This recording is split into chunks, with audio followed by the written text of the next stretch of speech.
Castology. Hello and welcome to the first main episode of the year.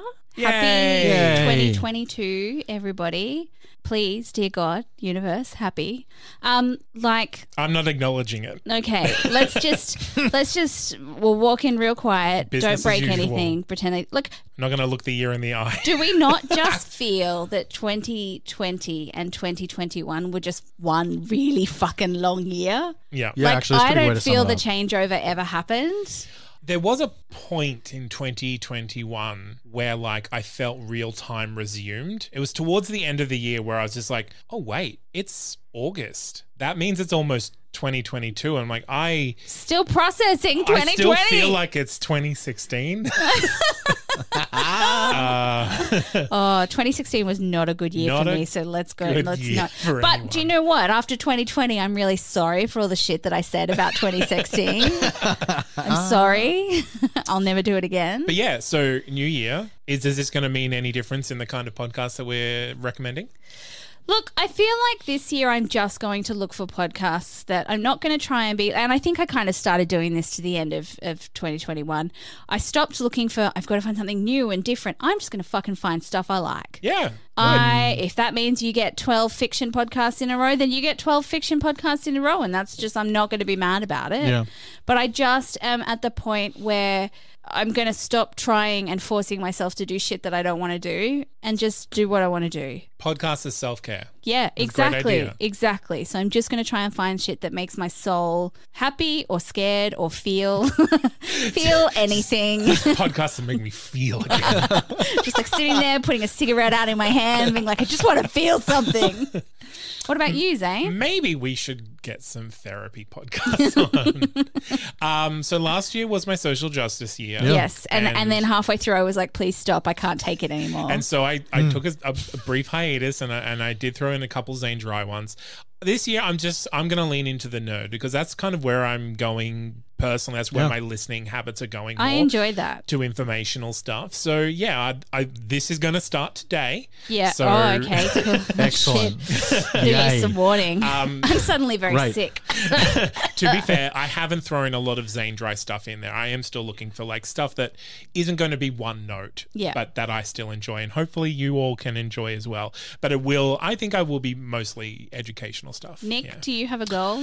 Is your goal just find podcast, like podcast? Yes, I think that's a good way to sum it up. Oh, look, I don't know. I feel like for me, 2021 was very much the year that I fell out of love with podcasts. So I think Liz is probably a good one, like yours, your kind of mantra of trying to find those podcasts that I love again. Because I found myself, instead of holding on to shows, I was just listening to them and being like, yeah, I'm done with it, rather than holding on to it and running with it like I used to with a lot of my And I shows. think that's what taking a break did for me. It made me stop just ticking podcasts off my list as homework and start really going, what do I like? What do I want? What do I want to listen to? Yeah, and I think one of the things that I wanted to do was probably, I feel like I didn't do enough of it last year, probably doing some more sports stuff.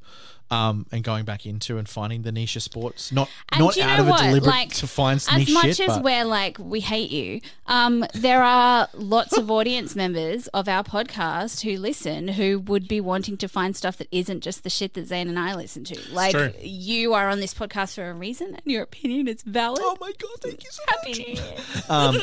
But yeah, I think that's probably what my approach is, but I also want to swing towards more audio dramas as well. Sorry guys, you're getting a lot. You're getting a lot. To be fair, there is a lot out there. Yeah, there's a lot boom at the started this moment. year. There will be more coming next year. The Q Code has started a revolution in Hollywood production where there is going to be a lot more podcasts that are released. I want to try and find, and please at home, if you're listening and you think I found this fucking gem, I want to find non-huge studio supported audio dramas. If you can send me anything that's like a little indie, if it's got a great story but shit sound production, I still want it because it's a great story. If it's got great sound production but the story's not that great but it's still indie, I want it. I just want to discover gems and help them get out to the world.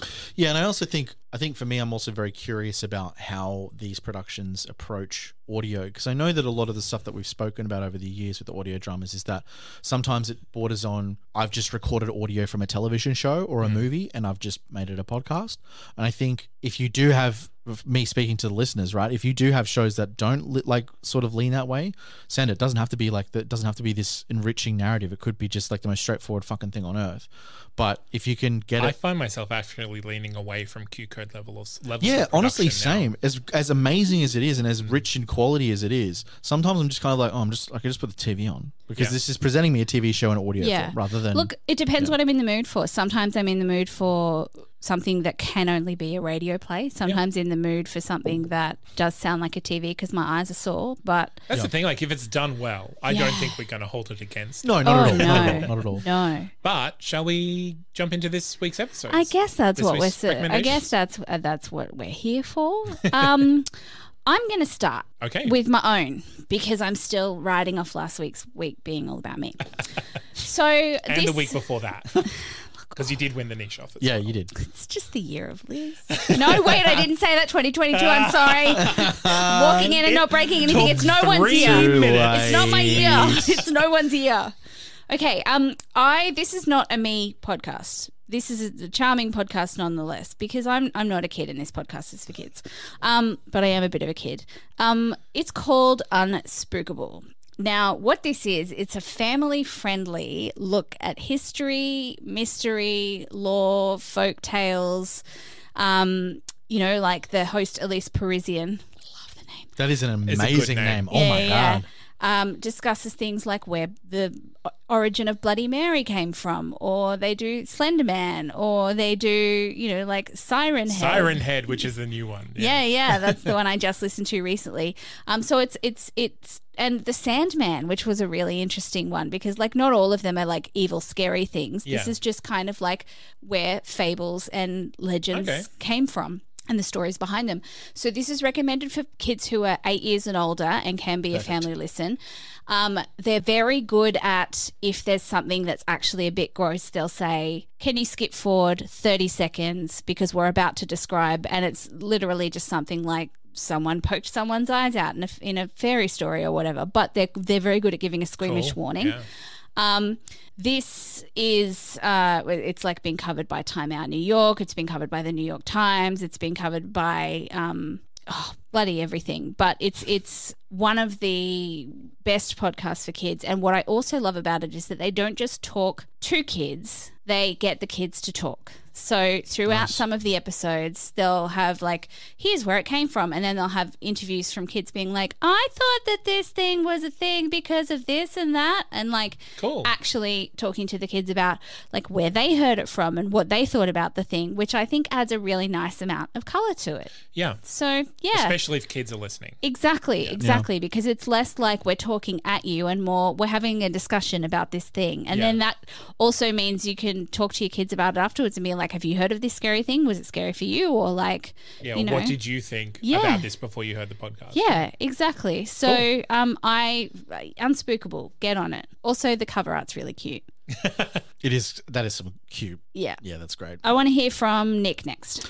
Well, we're talking about audio dramas. I do. I do know that. That have, I was looking for audio dramas that were a little less, incredible production values and sounds and big casts and stuff. Well, I'm going to completely contradict myself with this one. Yeah. So my recommendation this week is iHeartRadio's Aftershock, which is a stunningly produced show and also very star-packed. So it's got Sarah Wayne Callies from The Walking Dead. I don't know who that is. David Harbour, who we all love from Strange Things. Yeah. Jeffrey Dean Morgan, who is hot, from The Walking Dead. What else is he from? Oh, he did Grey's Anatomy. Grey's Anatomy, that's right, because he was Izzy's thingy. He's one of the Watchmen. I'm sorry, I cannot help you. He was the comedian. Yeah. That's right. Anyway, sorry. And Tati Gabrielle as well. She's from Sabrina. Really? Yeah. As in the Netflix Sabrina? Yeah, The Chilling Adventures of Sabrina. Oh. She's one of the weird sisters. Oh, no fucking way. Yeah. Oh, my God. Okay, anyway, I'll look at that later. Anyway, this show is about, it's like a thriller of sorts about this earthquake that hits the west coast of the United States, and then this mysterious island pops up in the middle of the ocean, and this follows the journey to this island. Weird. It is The sound design in it is pretty incredible. It's look, to be honest, sometimes I was listening to it on my headphones and I was kind of like, this is a lot. Yeah. And the dialogue is sometimes, I don't know why I'm recommending things and I'm kind of sitting there just like docking points. Look, because I do that as well. That's the sign of a good critic, though, because you put something forward and you're aware of its shortcomings. You're not going in blind. I did that last week with Crazy Town. Yeah. Fair point. But I found sometimes as well the dialogue is a little bit too zippy. Do you know what I mean? Where it's like trying to get ahead of our comments by saying it before we say it. Sorry, but sometimes I just think the dialogue's a bit too zippy. And I don't think it's just limited to Aftershock. I think with a lot of audio dramas, I think sometimes they're like whiz bang. I love how fast you just said. Sometimes I think the audio is a little bit too zippy. I actually had someone message me about how fast I talk on the show. It's fast. They DM'd me and they were like, you talk so fucking fast on Castology. And we all do. Like, and especially a lot of our American listeners have been like, slow down.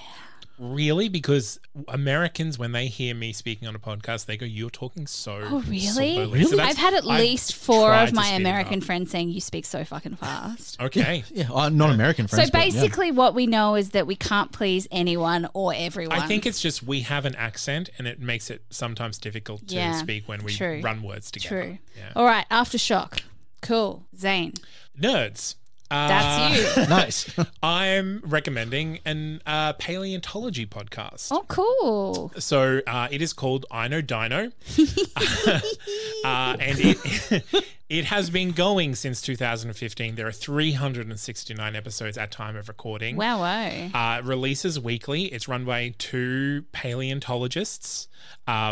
So it is literally just dinosaur news, dinosaur interviews and discussions about like things that are happening in the world of paleontology.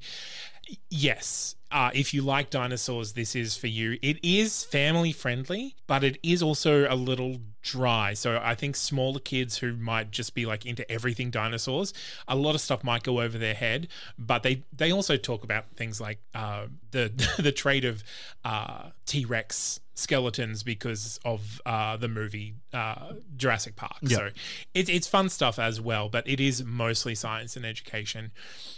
So yeah, that's just what you should listen to. I think I pick something that you know about a little bit first from the title. I will say the T-Rex skull episode is good, and that's one of the more recent ones. I mean, I do like T-Rexes. Their little arms are just so cute. So cute. But I also really liked there's an episode called The Butterfly Hunter, the Troodontid, and the Welsh Chief Dragon, which is kind of that guy sounds awesome. What they think might have been based on the flag, the dragon on the flag. Oh, wow. Yeah. Oh. Fun. So yeah, it's I Know Dino, very, very educational. Yeah. It Cutesy AF. Runs over an hour, usually between an hour and an hour 30. It's not 4 hours, so it's you're not good. 4 hours. That's a start. Yeah. But yeah, they do segment it as well, so you can't skip. Yeah. Fun. I like it. Okay, review time. Or do no, we won't back announce. We'll back announce at the end. I'm back announce at the end. We'll do it right at the end so that when people are like, what was that thing you said at the start? We're going to give you that thing we said at the start. T-Rexes, little arms, adorable. Okay, so I would like to hear what everybody thought of Nick's podcast. My recommendation last fortnight was, I keep forgetting it's fortnight. Anyway, it's iHeartRadio's The Missionary, which is a podcast about a young missionary called Renee Bark who goes to Uganda to start a clinic under the message of God. And like I said, the funniest thing, well, not really funny, but it's called a nutritional rehabilitation facility. So her purpose over there is to help children in Uganda get healthy again with no real medical things. Anyway, I feel like that was a legal distinction. Yes. Not a like, hey, we're going to feed you well. It's like, no, we can't call ourselves a medical clinic. Yeah, no. We can't be a hospital. And then after we're going to do medical procedures anyway. Yeah. But after she leaves, it's investigated that she's responsible for the death of hundreds of children in Uganda. What did you think? So, first of all, I'm not going to talk about the podcast. I'm going to talk about the ads because there were a lot. And I know that iHeartRadio does this, but sometimes the distinction between what is podcast and what is ad for podcast is not there. Also, they came up with an ad for a podcast called The Next Great Podcast, which sounds like the American Idol of podcasts, where you listen to episodes and then vote for which podcast you want to be a podcast. It's already a fucking podcast, and we don't need you big corporations meddling in who's allowed to be a podcast and not be a podcast. So that is my soapbox on that. Now, onto the missionary. It made me angry. Yeah. It made me angry. I was just like, who are you to tell me whether you're going to give me a podcast deal? I'm giving myself a podcast deal. Yeah, absolutely.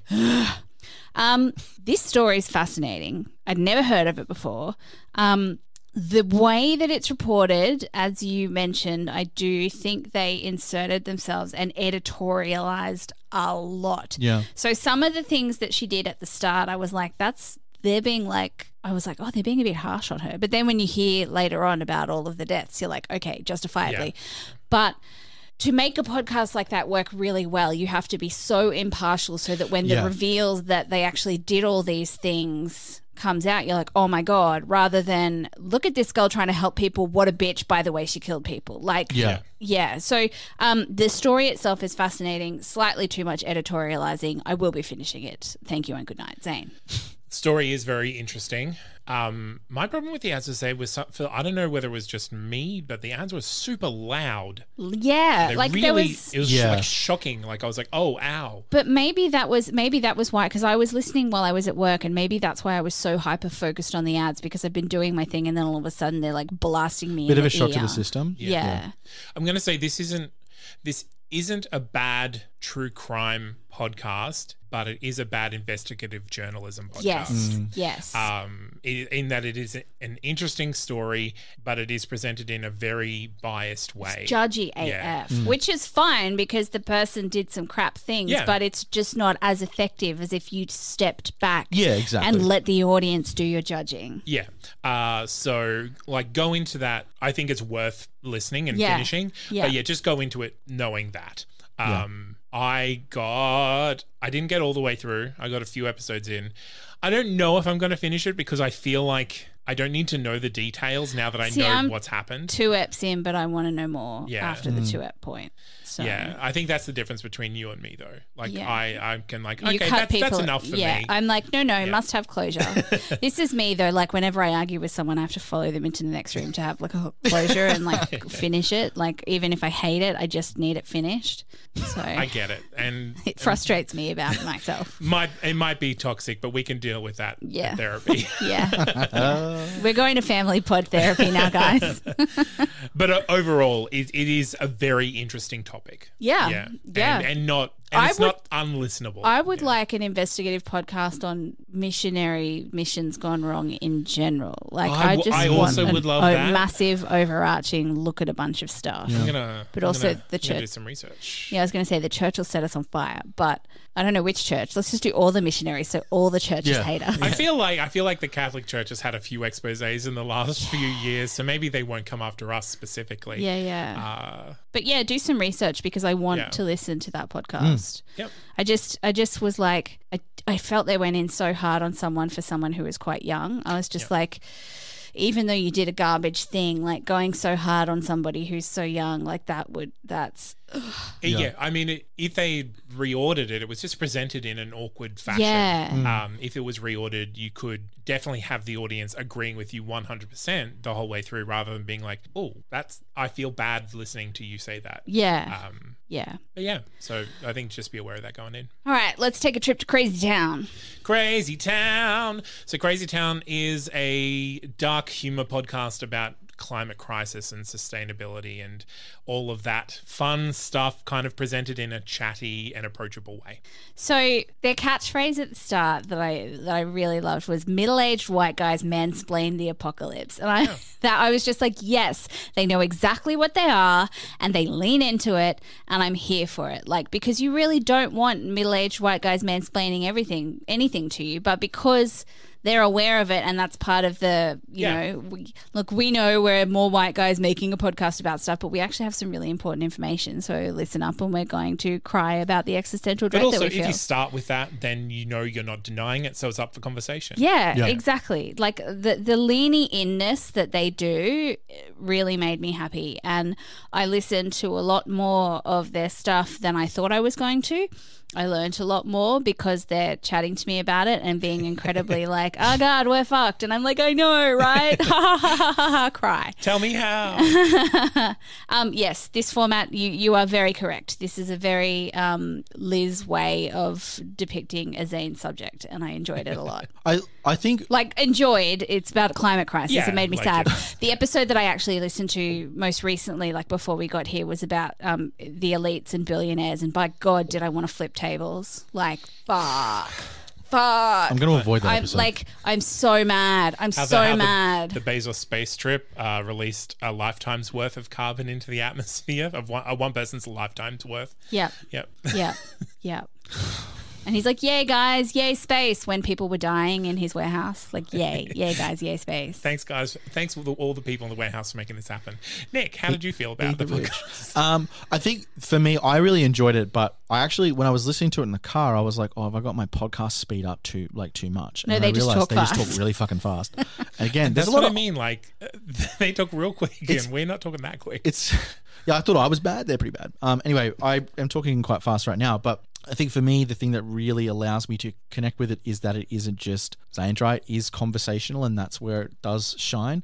The only thing that bothers me is that, which I did kind of, I don't know if it bothered me, but it just made me laugh quite a bit, is that they would hit a tangent fucking hard, and then they would, but to their credit, they would reel that in so well, and then when it got serious, you kind of go, oh, I'm back. Lean in. Yeah, okay. and that's, I think that's the really beautiful thing about this show, is that it doesn't really, you don't feel like you're missing the joke if you want to tune out during the bantery sections and all this sort of stuff. So there was one episode about foxes that I listened to, and they played the what does the fox say part, and it goes in this big tangent, and I was like, oh, I can tune out, I don't give a shit. But when they brought it back, you can tell the shift in tone. Yeah, and it's just kind of like, oh, okay, cool. I've got, like, I can lock back in, and I haven't missed out on anything. Like, it's just a bunch of people that have in jokes that you're not going to get crucified for not being a part of. Yeah. And I think that's where this really lends itself quite nicely to listeners like myself and you as well, Liz, where this sort of stuff, I understand it in a very broad sense, but in terms of how deep their knowledge is of these things and how they explain it, allows me at least to inform myself a little bit better. And that's why, I really, really like it. And look, it's one of those, if you can't laugh about it, you'll cry about it kind of things. Yeah. And I like that they lean into that also. Yeah, absolutely. That's how I deal with everything in life. I mean, you have to. We cope. Too much crying. So I will say it's produced by the Post-Carbon Institute, which is basically a think tank to encourage discourse and stuff about the climate issue and post-carbonization and decarbonization. They also do another podcast called What Could Possibly Go Right, which is similar to this but without the comedy. So I was talking to thought leaders. So no. That's why I didn't recommend that. Not for Liz Best. But yeah, that podcast is also good if you are interested in in a more serious presentation. This wasn't just about like climate crisis. This is just about any apocalyptic. Yeah, it's about the problems thing that we're hurtling towards. Earth is facing. Capitalism. Yeah. Late stage capitalism. Collapse. My skin the collapse of the economy. Burn. Yeah. Okay, so now I'm a bit nervous because I really like this podcast. If you say bad things about it, I'll cry. So let's go on to my podcast, which was Midnight Burger, which is basically a TARDIS diner. Liz, how dare you bring such a bad podcast to this table? No, it's a great podcast. It's charming. It's witty. It's a very lovable podcast. Yeah. I had maybe 3 minutes of like, I don't know if I'm going to like this at the start. But honestly, even by the end of the first episode, I was in. Well, I couldn't make up my mind if Effie and Zebulon were, like, if the podcast itself was religious or if they were taking the piss out of them being religious. And I'm very not religious. So I was kind of like, but then by the end of season 1, I was like, I love Effie and Zebulon so much. Yeah. I mean, there's not much to say about this podcast other than, go listen to it. It's worth it. If you like the Amelia Project, I think you'll definitely like this podcast. Yeah, look. You're breaking my heart. You're breaking my heart. Hang on. Did you listen at least till the end of episode 3? I listened so much that I subscribed to their Patreon, so yes. Oh my God. Don't do that to me. Look, for me, I think it captures the old school weird science fiction that I haven't seen in such a long time. And again, it's very no frills. It is very much just built around its characters and not around the setting. It was a COVID project. Yeah. Like, can you believe? Like, I was talking to the people on their Discord because they actually the creators do a phenomenal job with their community on. Oh my god, you talk Discord. to them? Yeah, I feel really fanny about it. I really love them. I want to be their friends. Can you tell them I want to be their friends? Yeah, for sure. I mean, subscribe to the Patreon. You can tell them yourself. Okay, cool. So they've and look again, not to get too into the nuts and bolts, but they've done an exceptional job with their community. Like, you can access all their scripts, you can read, like, you can see the little nuances and how it's written, which I thought was really fascinating because I kind of used it as a little bit of a reading as I was listening, kind of like a read along, which I thought was pretty fun.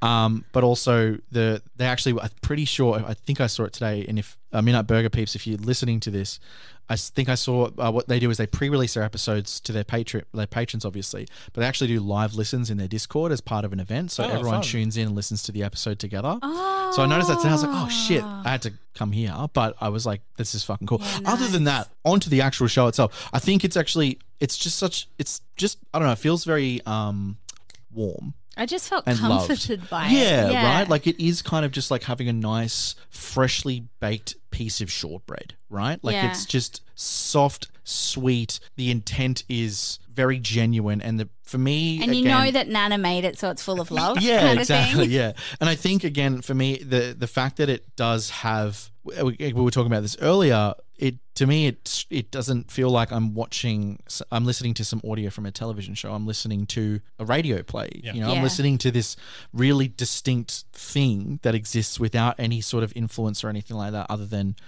this is sort of a love letter to those old school, wonky science fiction things that just don't really serve that much of a purpose, but are very much love letters to those that came before. I think this is a phenomenal show. That makes me so happy.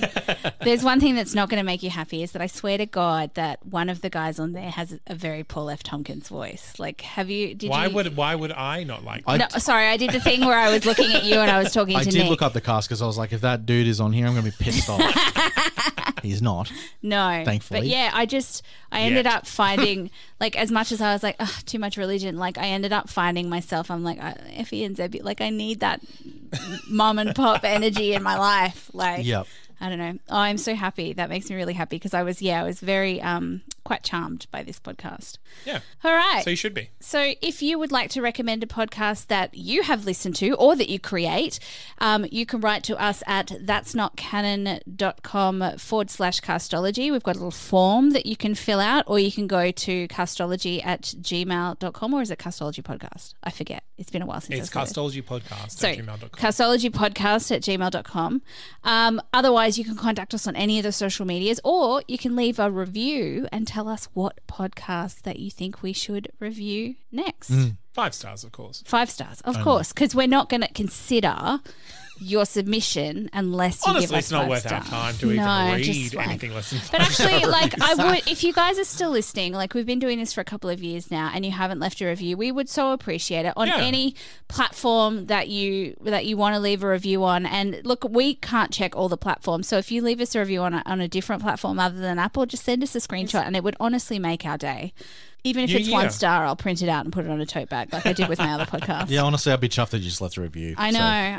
Like, I don't think you understand how much it means to us when you do it. So if you haven't, and you do have, if you've ever found a podcast that you've listened to via us, please give us a review. Other than that, everybody, I've been Liz Best here with Nick Bleeker and Zane C. Weber. Keep listening to podcasts. Hi, I'm Abby, and this is Alan. Hello. We're from the Lunatics Radio Hour podcast, where we explore the history of horror and modern horror storytelling. We do deep dives into legends like ghost trains, or the Headless Horseman, or Wendigos. Available wherever you listen to podcasts, including cell phones and computers.